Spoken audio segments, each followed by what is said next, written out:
বিভূতিভূষণ বন্দ্যোপাধ্যায়ের উপন্যাস দেবযান এখন ষষ্ঠ ভাগ।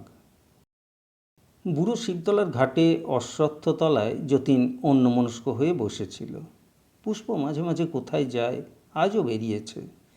তার নানা কাজ, কোথায় কখন ঘোরে। পুষ্পকে যতীন খানিকটা বোঝে, খানিকটা বোঝে না।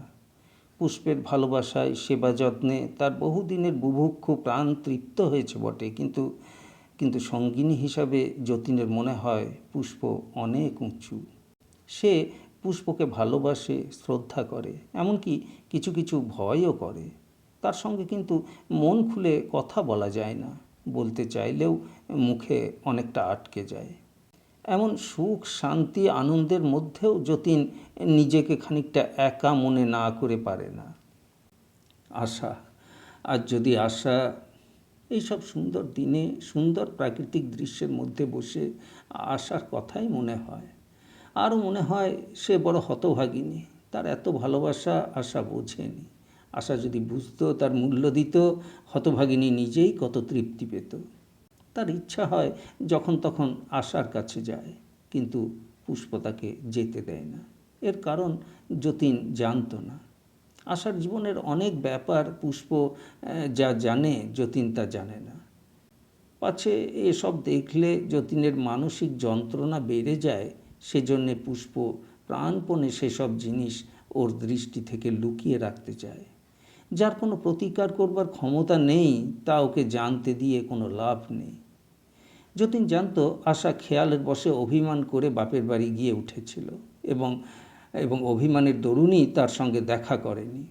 তার নিষ্ঠুরতা সেও অভিমান প্রসূত। আশার চরিত্রের আসল দিক পুষ্প কত কৌশলে ঢেকে রেখেছে যতীনের কাছে, তা একমাত্র জানতেন যতীনের মা। পাছে ওর চোখেও সেসব ধরা পড়ে যায়, এই ভয়ে নিজে সঙ্গে না নিয়ে যতীনকে একা আশার কাছে যেতে দিত না। যতীনের একা যাবার প্রবল ইচ্ছা সত্ত্বেও একা পৃথিবীতে যেতে সে সাহস পায় না। একদিন যাবার চেষ্টা করে খানিকটা গিয়েছিল। হঠাৎ মধ্যপথে কে যেন ওকে চৌকো কাঠের বাক্সের আকারের ঘর তৈরি করে তার মধ্যে বন্দি করবার চেষ্টা করতে লাগলো। ও এগিয়ে যায়, একটা ঘর ফুঁড়ে বার হয়, আবার সামনে ওই রকম কিউব দিয়ে সাজানো ঘর আর একটি তৈরি হয়। সেটা অতি কষ্টে পার হয় তো আর একটা। দ্বিতীয় স্তরের অপেক্ষাকৃত স্থূল অথচ অত্যন্ত নমনীয় বস্তুপুঞ্জের ওপর ওর নিজের চিন্তাশক্তি কার্য করে আপনি এইরকম কিউব সাজানো দেওয়ালের বেড়াজাল সৃষ্টি হচ্ছিল। চিন্তার সংযম বা পবিত্রতা অভ্যাস না করলে এই সব নিম্নস্তরে যে ওরকম হয় তা যতীনের জানা ছিল না। যতীন যত ভয় পায় ততই তার মনের বল কমে যায়, ততই সে নিজের সৃষ্টি কিউব রাশির মধ্যে নিজেই বন্দী হয়। জনৈক উচ্চস্তরের পথিক আত্মা তাকে সে বিপদ থেকে সেদিন উদ্ধার করেন। সেই থেকে একা পৃথিবীতে আসতে ওর ভরসা হয় না। আজও বসে ভাবতে ভাবতে আসার জন্যে সহানুভূতি ও দুঃখে ওর মন পূর্ণ হয়ে গেল।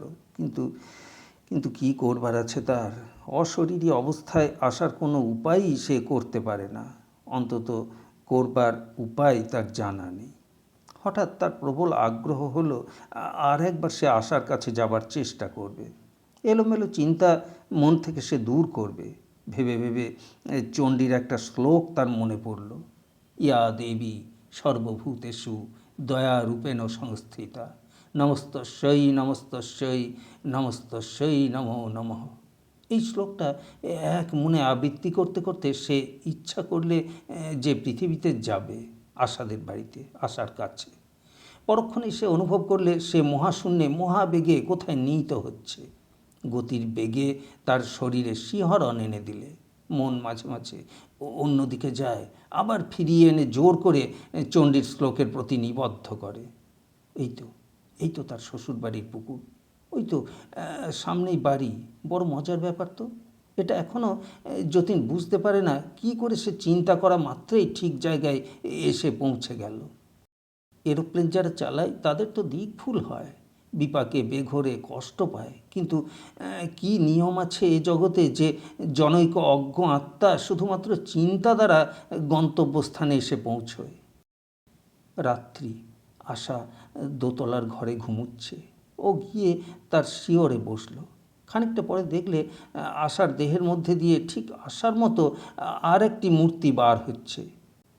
যতীন শুনেছিল গভীর চিন্তার সময় মানুষের সূক্ষ্ম দেহ তার স্থূল দেহ থেকে সাময়িকভাবে বার হয়ে ভূবরলোকে বিচরণ করে। কিন্তু আশার এই সূক্ষ্ম দেহ দেখে যতীন বিস্মিত ও ব্যথিত হয়ে গেল। কি জ্যোতিহীন, শ্রীহীন, অপ্রীতিকর মেটে সিঁদুরের মতো লাল রঙের দেহটা। চোখ অর্ধনিমীলিত, ভাবলেশহীন, বুদ্ধিলেশহীন। একটু পরে সে দেহের চক্ষু দুটির দৃষ্টি যতীনের দিকে স্থাপিত হলো, কিন্তু সে দৃষ্টিতে এমন কোনো লক্ষণ নেই যাতে যতীন বুঝতে পারে যে আশা ওকে চিনেছে বা ওর অস্তিত্ব সম্বন্ধে ও সচেতন হয়েছে। যেন যেন মুমূর্ষু লোকের চোখের চাউনি, যা কিছু বোঝে কিছু বোঝে না, চেয়ে থাকে অথচ দেখে না। যতীন ভূবরলোকের অল্পদিন সঞ্জাত সামান্য অভিজ্ঞতা থেকে বুঝতে পারলে আশার সূক্ষ্মদেহ অত্যন্ত অপরিণত এবং আদৌ উচ্চতর স্তরের উপযুক্ত নয়। সে জিজ্ঞেস করলে, আশা, কেমন আছো? আমায় চিনতে পারো? আশার চোখে মুখে এতটুকু চৈতন্য জাগল না, সে যেন ঘুমুচ্ছে। যতীন চতুর্থ স্তরে যেমন অবস্থায় পড়েছিল, আশার ভূবরলোকে অতি নিম্ন স্তরেই সেই অবস্থা। এখন ও যদি পৃথিবীর স্থূল দেহটা হারায়, এ লোকে এসে মহা কষ্ট পাবে। কারণ যে দেহটা নিয়ে এ লোকের সঙ্গে কারবার, সে দেহটাই ওর তৈরি হয়নি। সদ্য প্রসূত অন্ধ বিড়াল ইঁদুর ধরবে কেমন করে? অর্থাৎ আশা অতি নিম্ন শ্রেণীর আত্মা। যতীন আরও কয়েকবার নিজের অস্তিত্ব সম্বন্ধে আশাকে সচেতন করবার বৃথা চেষ্টা করে ব্যথিত মনে পৃথিবী থেকে বিদায় নিলে। সেদিনই বুড়ো শিবতলার ঘাটে গঙ্গার ধারে এক ব্যাপার ঘটল। পুষ্প ও যতীন দুজনে নিজেদের বাড়ির সামনে বাগানে বসে গল্প করছে। যতীন পুষ্পকে পৃথিবীতে যাওয়ার কথা কিছুই বলেনি, তবুও পুষ্প সব ব্যাপার জানে। পাছে মনে কষ্ট পায় এই জন্যে যতীনকে সে বলেনি যে সে জানে। হঠাৎ আকাশের এক কোণে নীল উজ্জ্বল আলো দেখা গেল। গঙ্গার এপার ওপার ওদের বাড়ি, ঘর, বাগান, বুড়ো শিবতলার ঘাট, এমনকি ওপারের শ্যামাসুন্দরীর ঘাট পর্যন্ত সে আলোয় উদ্ভাসিত হয়ে উঠল। পুষ্প শশব্যস্তে দাঁড়িয়ে উঠে বললে, দেখো দেখো, কোনো দেবতা হচ্ছেন, চেয়ে দেখো। পরক্ষণেই যতীনের মনে হলো একটা বিরাট প্রজ্বলন্ত উল্কা তাদের বাড়ির অদূরে উন্মুক্ত বনজ লিলির ঝোপের ধারে এত প্রখর আলো বিকাশ করে এসে পড়ল যে দুজনেরই চোখ ধাঁধিয়ে গেল তার তীব্র উজ্জ্বল আলোয়। ওরা আশ্চর্য হয়ে ছুটে গিয়ে দেখলে যে এক মহা জ্যোতির্ময় দেহধারী পুরুষ ঝোপের ধারে বসে পড়েছেন।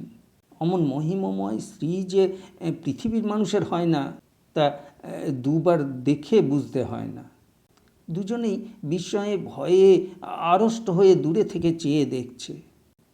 এমন সময় দেবতার নিকট থেকে পুষ্পের নিকট পর্যন্ত একটা ম্যাজেন্টা রঙের আলোর চওড়া শিখা সাপের মতো কুটিল বক্র আকৃতি ধরে একবার খেলে গেল। একটা বড় 10 ব্যাটারির টর্চের আলো কে যেন একবার টিপে তক্ষুনি বন্ধ করলে। পুষ্প বুঝলে এটা কি? অতি উচ্চ শ্রেণীর দেবতাদের বিদ্যুতের ভাষা। পঞ্চম স্তরের সেই আত্মার কাছে পুষ্প এ কথা শুনেছিল। তিনি বলেছিলেন, ঊর্ধ্বতন লোকে নবম বা দশম স্তরের ওপরেও যেসব উচ্চ স্তর, সেখানে দেব বিবর্তনের জীবেরা বাস করেন। মানুষের সর্বপ্রকার ধারণার অতীত তাঁদের ক্রিয়াকলাপ। তাঁদের সে বিরাট জীবনের সম্বন্ধে পৃথিবীর লোকই বা কী, সাধারণ প্রেত লোকের আত্মারই বা কী, কোনো খবর জানে না। মুখের ভাষায় তাঁরা কথা বলেন না। তাদের প্রকাশের ভঙ্গি সম্পূর্ণ স্বতন্ত্র। আগুনের বা বিদ্যুতের ভাষায় চলে তাঁদের কথাবার্তা। পুষ্প হাত জোড় করে নীরবে দাঁড়িয়ে রইল।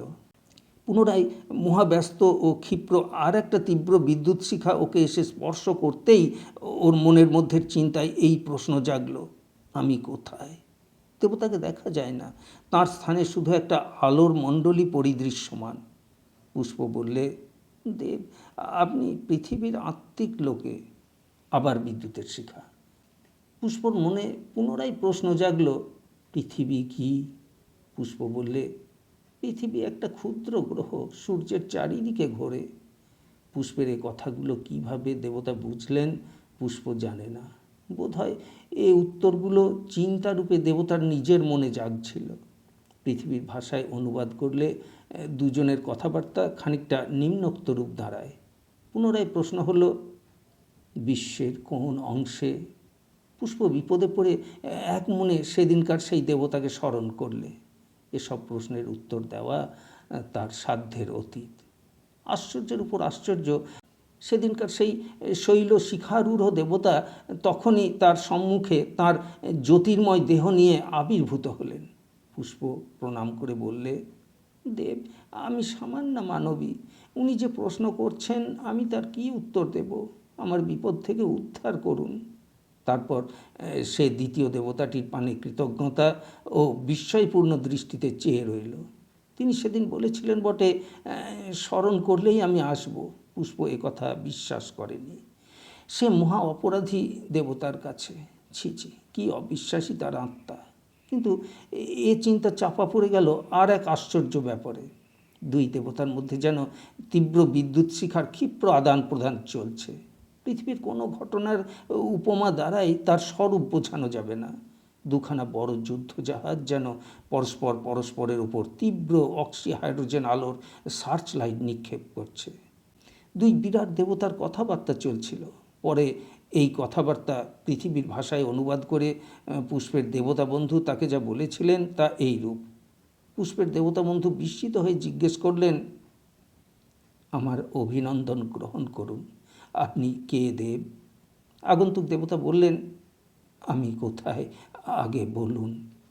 পৃথিবীর আত্মিক লোকে। পৃথিবী কি? ক্ষুদ্র গ্রহ, সূর্য নামে একটা নক্ষত্রের চারিধারে ঘোরে। বিশ্বের কোন অংশে? এ প্রশ্নের কি জবাব দেব?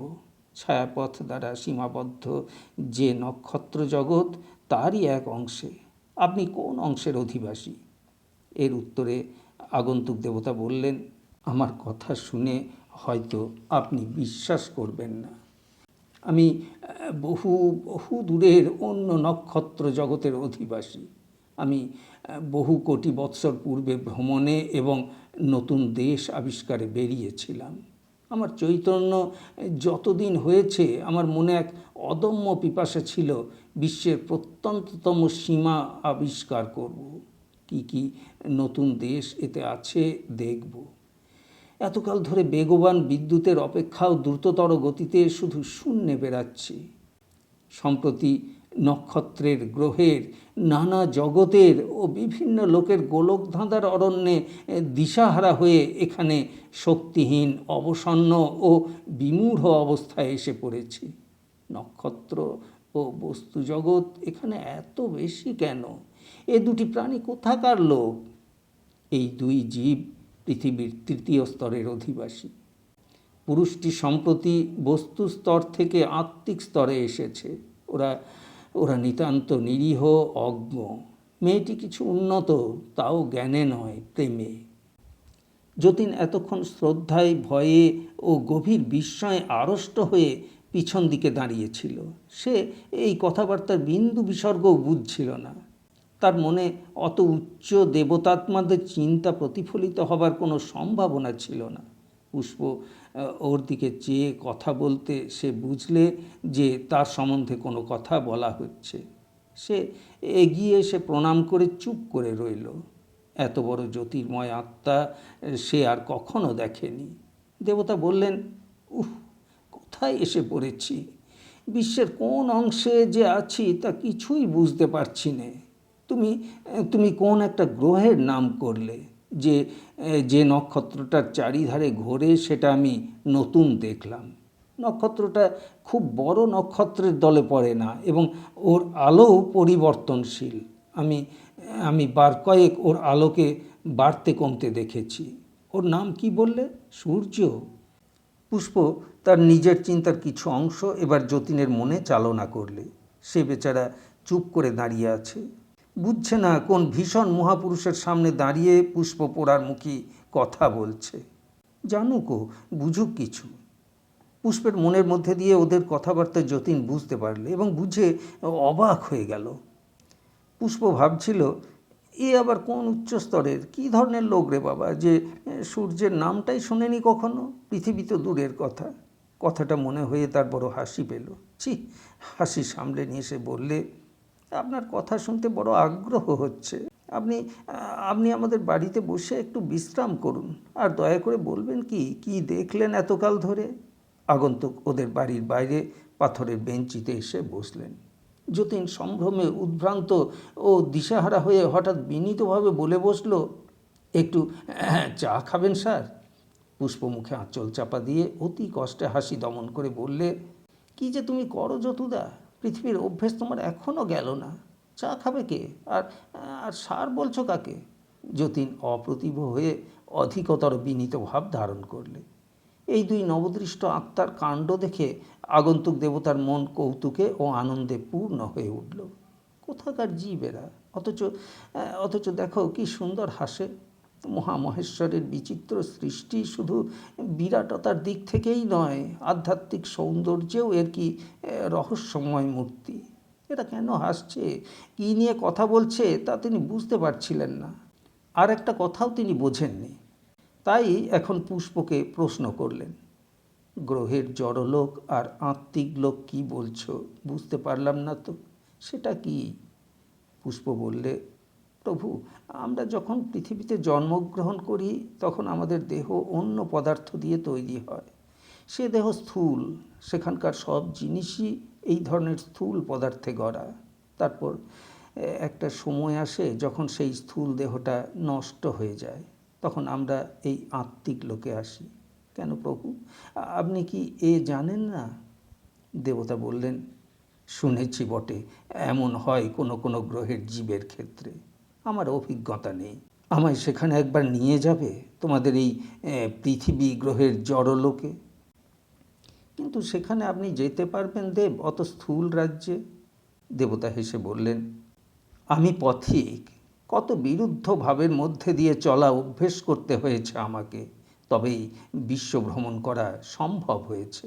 নইলে তোমাদের এই যে যাকে বলছো আত্মিক লোক, এখানেই কি আমি আসতে পারতাম? জড়বস্তুর নিবিড় প্রকাশ আত্মার ক্ষেত্রে আমি দেখেছি অন্য অনেক গ্রহে। চলো চলো যাই। একটু পরে ওরা তিনজনে পৃথিবীর দিকে চলল। পৃথিবীর নিকটে এসে দেবতা বললেন, মেঘের মতো কী সব বিশ্রী চিন্তার ধোঁয়া চারিদিকে, তোমরা দেখতে পাচ্ছ না? যতীন তো কিছুই দেখতে পায় না। পুষ্প জানে পৃথিবীর মানুষের পাপের ও দুঃখের নানা রকম চিন্তার মেঘ পৃথিবীর বায়ুমণ্ডলে জমা হয়ে মাঝে মাঝে পৃথিবীতে যাতায়াতের সময় তাকে কষ্ট দিয়েছে। তবুও সে পৃথিবীরই জীব, তার ততটা কষ্ট হয় না যতটা ইনি পাবেন। যেখানে ওরা গিয়ে নামলো সেটা ভারতবর্ষের বিহার অঞ্চলের একটা ছোট গ্রাম। মহিষদল মাঠে চড়াচ্ছে রাখালরা। তিনজন মেয়ে মানুষ একটা ভুট্টা ক্ষেতের ধারে দাঁড়িয়ে ঝগড়া করছে। পৃথিবীতে ভাদ্র মাস, শরতের বেশ পরিষ্কার নীল আকাশ। বন্যার জল এসে নেমে গিয়েছে। গ্রামের মধ্যে গৃহস্থ বাড়ির উঠানে পচা কাদা। একটা বাড়িতে মকাইয়ের মড়াইয়ের মধ্যে জল ঢুকে মকাইয়ের দানা পচিয়ে ফেলেছে বলে বাড়ির মেয়েরা মকাইগুলো নামিয়ে ঝাড়ছে। দেবতা বললেন, কি আশ্চর্য, এদের গতি এতটুকু জায়গায় সীমাবদ্ধ, এর চেয়ে দ্রুত যেতে পারে না? কাটিহার থেকে মুঙ্গেরগামী একখানা ট্রেন এসে পড়ল। দেবতা বিস্ময়ের সুরে বললেন, ও ব্যাপারটা কি? মানুষে ওই গাড়িটা তৈরি করেছে, ওকে বলে রেলগাড়ি। খুব জোরে মানুষকে এক জায়গা থেকে আর এক জায়গায় নিয়ে যায় প্রভু। দেবতা কৌতুকের দৃষ্টিতে চেয়ে বললেন, ওই কি দ্রুত যাওয়ার নমুনা দেখে তো খুব আশা হয় না এদের দ্রুতগামিতার ভবিষ্যৎ ইতিহাস সম্বন্ধে। ওর নাম কি জোরে যাওয়া? এক জায়গায় দুটি ছোট ছেলে মেয়ে ভুট্টা ক্ষেত থেকে ভুট্টা চুরি করে খেতে গিয়ে ক্ষেত্রস্বামীর হাতে পড়ে খুব মার খাচ্ছে দেখে দেবতা বললেন, আহা, কচি ছেলে মেয়ে দুটিকে অমন করে মারছে কেন? পরে তিনি ক্ষেত্রস্বামীর মনে সদয় চিন্তা বিক্ষেপ করতে চেষ্টা করলেন। স্থূল দেহের স্থূল মনে প্রথমেই কোনো কার্য হলো না, কিন্তু অসাধারণ শক্তিশালী দেবতার মনের জোরে তাকে সৎচিন্তার প্রেরণা স্পর্শ করলে সে ছেলে মেয়ে দুটিকে ছেড়ে দিয়ে বললে, আচ্ছা যা, নিয়েছিস যা, তা এবারকার মতো নিয়ে যা, আর কখনো আসিস নে। দেবতা বললেন, আহা, এদের তো বড় কষ্ট। কি অদ্ভুত এই সৃষ্টি! যত দেখছি ততই এর সৌন্দর্যে মুগ্ধ হয়ে যাচ্ছি। আমার কি ইচ্ছে হচ্ছে জানো, এদের মধ্যে মানুষ হয়ে থাকি, এদের এদের দুঃখ দূর করবার চেষ্টা করি। পুষ্প বললে, দেব, নিকটের এই পাহাড়ের চূড়াটাতে বসে আপনার ভ্রমণের গল্প একটু করবেন দয়া করে? শুনবার বড় ইচ্ছে হচ্ছে। ভাদ্র মাসের গঙ্গা কুলে কুলে ভরা। বিকেল হয়েছে। পশ্চিম দিগন্তে জামালপুরের পাহাড়ের পিছনে রঙিন মেঘস্তূপের আড়ালে সূর্য অস্ত যাচ্ছে। পাহাড়ের মাথায় ছোট ছোট জঙ্গল। একটা ফাঁকা জায়গায় বন্য হরিতকি গাছের তলায় ওরা বসল। নিচে গঙ্গার ধারে একটা পাট বোঝাই ভরের মাঝি মাল্লারা রান্নাবান্নার উদ্যোগ করছিল। যতীন ভাবছিল, এই তো বৃহত্তর জীবন। মৃত্যুর পরে যা সে লাভ করেছে। কোথায় বাংলাদেশের এক ছোট্ট গ্রামে সে বন্দী ছিল, সারা পৃথিবীতে ছড়িয়ে গেল তার জীবন। পৃথিবীর অতীত, কত লোকে, কত স্তরে, এমনি কত নিস্তব্ধ শরৎ দুপুরে, অপরাহ্নে, কত বসন্ত দিনের আসন্ন বেলায়, কত জ্যোৎস্না রাত্রিতে তার ইচ্ছামতো অভিযান ভবিষ্যতের ক্ষেত্রে জমা রয়েছে। এমন সব সুখের দিনে শুধু মনে হয় সেই হতভাগী। দেবতা তার ভ্রমণের কাহিনী বলতে লাগলেন। সে ভারী চমৎকার কথা। তার সব কথা পুষ্প বা যতীন বুঝতে পারছিল না। তবুও তারা মুগ্ধ হয়ে গেল তার উৎসাহদীপ্ত মুখের ভঙ্গিতে, কথার সুরে। কত লক্ষ বৎসর পূর্বে তিনি বেরিয়েছেন বিশ্বভ্রমণে। কত গ্রহ, উপগ্রহ, নক্ষত্র জগৎ, কত ছায়াপথ, নীহারিকাপুঞ্জ মানস গতিতে ভ্রমণ করছেন। আলো বা বিদ্যুতের সেখানে পৌঁছতে লক্ষ লক্ষ বৎসর লাগে। সেসব সুন্দর নক্ষত্রমণ্ডলী পার হয়েও লক্ষ আলোকবর্ষ দূরের অঞ্চলে চলে গিয়েছেন। তখনও দেখেছেন বহু দূরে আর এক অজানা বিশ্বের সীমা, মহাশূন্যের প্রান্তে আবছায়া দেখা যায়। আবার সে বিশ্বেও পৌঁছেছেন। আবার অগণিত নক্ষত্র, গ্রহ, উপগ্রহ, নীহারিকারাজির মধ্যে দিয়ে দেবতার অমিত গতিতে বহু শত বৎসর ধরে ছুটে গিয়ে যেমন তার সীমা ছাড়িয়েছেন, আবার দূরে দেখতে পেয়েছেন আর এক রহস্যময় অজ্ঞাত বিশ্বের ক্ষীণ সীমান্তবর্তী ক্ষীণালোক তারকামণ্ডলী। কত প্রজ্বলন্ত নক্ষত্র, কত স্বয়ংপ্রভ বাষ্পমণ্ডলী লক্ষ লক্ষ যোজন বিস্তৃত হয়ে রয়েছে শূন্যের দিগন্ত থেকে দূর দিগন্তে। অবশেষে এই বর্তমান বিশ্বটায় পৌঁছে গ্রহ নক্ষত্রের গোলকধাঁধার মধ্যে কিছু দিশাহারা হয়ে পড়েছিলেন। পুষ্প বললে, আমাদের সঙ্গে করে নিয়ে যাবেন? দেবতা বললেন, তা অসম্ভব। এই গ্রহের বিভিন্ন আত্মিক স্তর ছেড়ে তোমরা কোথাও যেতে পারবে না। এর আকর্ষণে টেনে রাখবে।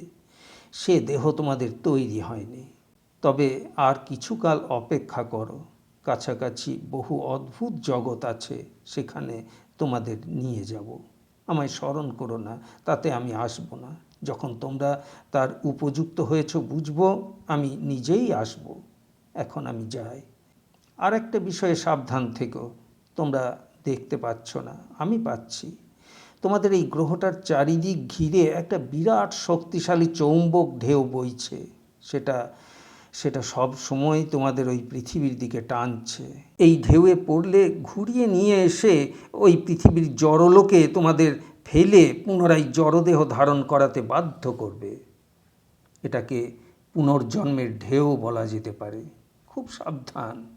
বিশ্বের সীমা আবিষ্কার করবার যার আগ্রহ, সে যেন ক্ষুদ্র গ্রহের স্থূল স্তরে আবার স্থূল জড়দেহ ধারণ না করে। পুষ্প ও যতীন দুজনেই প্রণাম করলে। পুষ্প বললে, আবার যেন আপনার দেখা পাই দেব। পর মুহূর্তেই দেবতা অন্তর্হিত হলেন। পুষ্প বললে, দেখলে তো, শুনলে, ওই সেই চুম্বকের ঢেউ। আমাদের এক দেবতা বলেছিলেন অনেক দিন আগে, তোমাকে একবার পঞ্চম স্তরে নিয়ে যেতে যেতে বিপদে পড়েছিলাম। তুমি অজ্ঞান হয়েছিলে, মনে আছে? সেইবার তাঁর সঙ্গে দেখা।